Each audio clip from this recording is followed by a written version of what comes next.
Welcome to Today in Awesome, and today in Awesome I'm going to be speaking to you about a brand new piece of legislation in South Africa, and I'm bringing it in as a Today in Awesome, but I may need to come back and revisit this entire exact same piece of legislation from a Mampara perspective.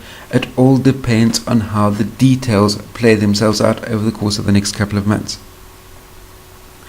That South Africa is bringing in a new piece of legislation specifically to counteract hate speech and to counteract hate crimes, which is something that is incredibly important as far as the current situation within South Africa is concerned. So in other words, basically, if you commit a crime, you get charged and tried and punished accordingly. But if you commit that same crime because you hold prejudice against the grouping, be it religious or racial grouping of the people that you commit the crime against, that then becomes a hate crime, and you get tried not only in the crime that was committed, but additionally on the prejudicial factor associated with that crime. So, which means that the same level of crime will get higher sentencing because of the prejudiced factor that's involved. However, when it comes to hate speech, it becomes an entirely different matter altogether.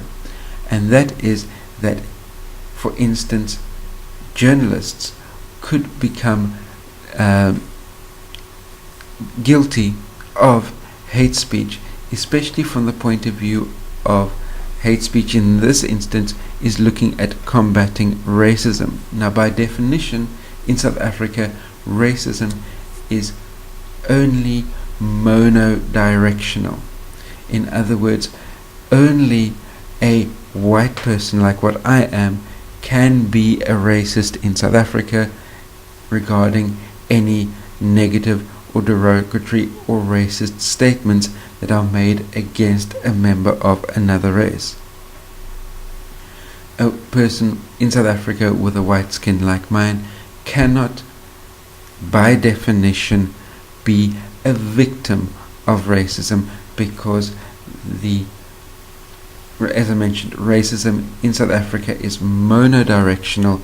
Therefore, I can never be a victim of racism in South Africa because that's just the way the definition works. But now it becomes really interesting is that in terms of hate speech, it becomes, which is why I may need to revisit this from the point of view of Mamparadom once I know what the full details are, is that a journalist or a YouTuber giving political commentary like myself could be guilty of racist hate speech simply by virtue of my skin color if I make a Mampara of the Day comment about a member of government based on something that they've done. This could be construed as being hate speech and making me guilty of a crime of reporting to you what's happening and give my opinion on the rationale behind what's happening. So our dialogue may very well become hate speech under the new legislation. Then when it comes to the new hate speech legislation, what type of sentencing is going to be involved?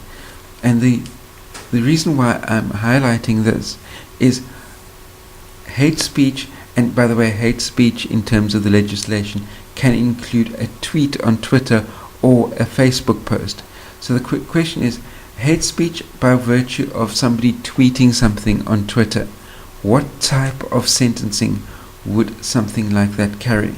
And I'm saying this specifically from the perspective of, you have to remember, Oscar Pistorius only got 6 years in prison for murder.